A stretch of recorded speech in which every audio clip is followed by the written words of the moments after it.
Hola, ¿cómo estás? Salam, namaste, ni hao, kafaholic, all my friends all over the world, welcome to Entrepreneur Extraordinaire. Thank you for joining us for this show. We're very excited because this is one of the first time I'm actually speaking about my own personal experiences. I always wanted to be an investor, but I was always on the other side of the coin, meaning I was the one asking a lot of investors for money, funding, raising capital. Today's video is specifically about how to raise funds, how to raise capital, how to more importantly approach an investor, right, to be successful. So if that interests you, stick around to find out. Step number one. First things first, find out where these investors hang out or how can you connect with them, right? So how would you find out where the investors hang out? Their local meetups group on meetup.com. You can check them out there. There are also social media networks for investors such as Facebook, okay? Even Twitter has some investors lingering around, so you can find out who these guys are or girls are and what are they looking for, okay? There also is Chamber of Commerce local in your community where you can go and also talk to them. Also local banks, okay? Local banks, especially the federal credit union branches, are really a good place for you to go and find these investors. Now that you have found the investors and you're probably an investor event, what do you do from there, right? So what you do is you approach them, say hi, and introduce them by your first name, okay? But do not ask any stupid questions. Do not ask them how much money do you lend or how much money do you make or what do you do for a living. They are there to lend you money. What does it matter to you how much money they make or how much money do they have to lend you? Investors get offended as if you're trying to assess them, okay? Ask them, how's your day? What are your hobbies? Talk about other things except investments. Now, unless they start the conversation and they start asking you, what are you here for? Those are relevant questions, but you don't want to ask them yet, okay? Yet. You want to keep it in the back because everybody else is playing the same game. Everybody else is asking them those questions. So why do you want to be the same? You need to stand out. You need to be confident in yourself, dress appropriately, and make sure you present yourself the best you can. Make sure you have a clean breath. Make sure you're sharp. You want to wear glasses, that's fine. Look sharp and smart as the best as you can, okay? And the number one thing is don't treat them like you want to be treated. Why is that? Why is that? Everybody says treat people the way you want to be treated, but I am telling you, don't treat an investor the way you want to be treated. Because if an investor is a fast talker or they're quick to think, you want to be also responsive in the same manner. You don't want to talk to them in the same slow, easygoing personality that you are. Talk to them on their pace. Adjust your pace and your style according to them. If they talk about cars, talk about cars with them. If they talk about, purses, if it's a female investor, they talk about shopping, whatever that may be. I'm not stereotyping them, but whatever their interest is, talk to them about their interest. What does that do? That makes a connection with them. You want to save the investment details for later. So that's step number one. So let's look at a call as an example, okay? See what this guy is saying. I get these calls all the time, okay? To replay this message. How you doing? My name is Edwin. I got your information from, it looks like you registered under myhousedeals.com to be a private lender for real estate investors. I live in the Alexandria area and I am investing in the DMV area. If you can give me a call back, so right off the bat, he lost me because he was just mumbling, he was confused, he paused multiple times.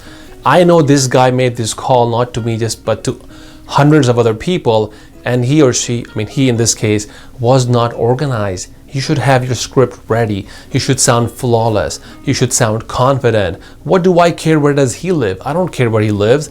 That's not a point to be made. The point to be made is, I have a deal. These are the numbers. Here's what I can do for you. Please give me a call. That's it. Or drop your email or drop your phone number. This guy, he lost me at hello because he could not get past, he was just struggling to put a sentence together. Do you want to do business with this person? I don't. So let's look at another call. Press 6. Hi, this is Dave at National Note Capital. Instead of loaning money for rehabs and rentals, have you ever considered investing in mortgage notes? Wouldn't you rather have a steady return month after month? If you're interested, give my assistant Karen a call. Her number is... Okay, so right there, this guy just lost me. You know, he's telling me, have you heard about note investing? Are you really like that spaced out that you don't understand? An investor who's been investing for a decade has never heard of note investing? And then to give me his assistant's number, not even give me the respect to call him directly or give me his number.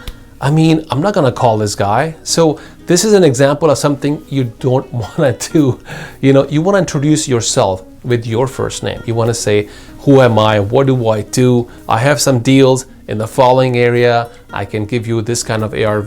This is what I'm looking for. If you please would be kind enough to give me your email address or vice versa, I'd be happy to send you all the details regarding some of the deals that I am looking at. That's all you have to say, and very, very precise, okay? Precision means you're smart, and this I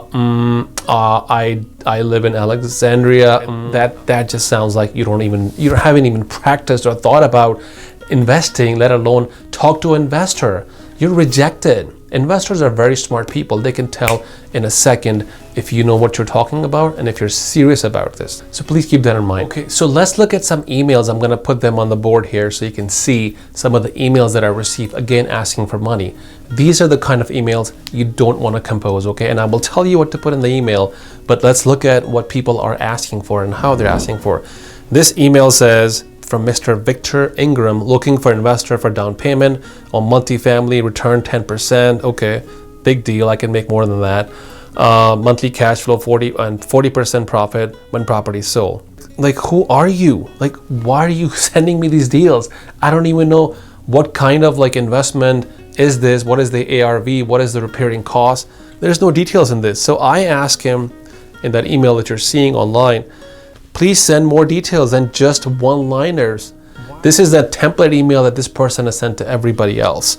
Okay, tell me the entire deal, your background, your game plan, all the numbers, the NOI, the ROI, the cap rate, etc. And guess what? Once I asked him all these questions, he never sent me anything. And that is really stupid, guys. This is what I mean by don't ask stupid questions. Like, why are you just sending me one-liners? I have a deal, I can give you 10%, 40% profit. Like, who cares? Where is the detail? So don't do this, please. Do not do this. Okay. So investors are not interested in where do you live, you know, blah, blah, blah, you know, what your name is. They're interested in what do you do. If you don't have the experience, that's fine.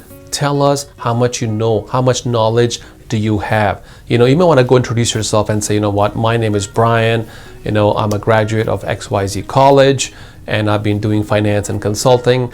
I read a lot about real estate. Do not say I don't know about real estate. I've never done any property or any deals. Even if you haven't, you don't want to lead with that line.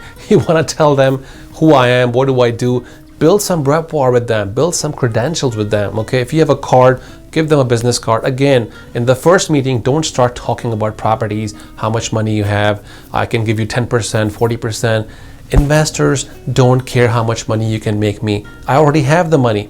I don't need your money. You are a risk to me. You're not money-making machine to me, okay? So you need to show me the trust factor, the knowledge factor, those kind of things to enable me to at least have a conversation with you. So in the first meeting, you just want to get their card, get their business phone number or email, and tell them about yourself as much as possible.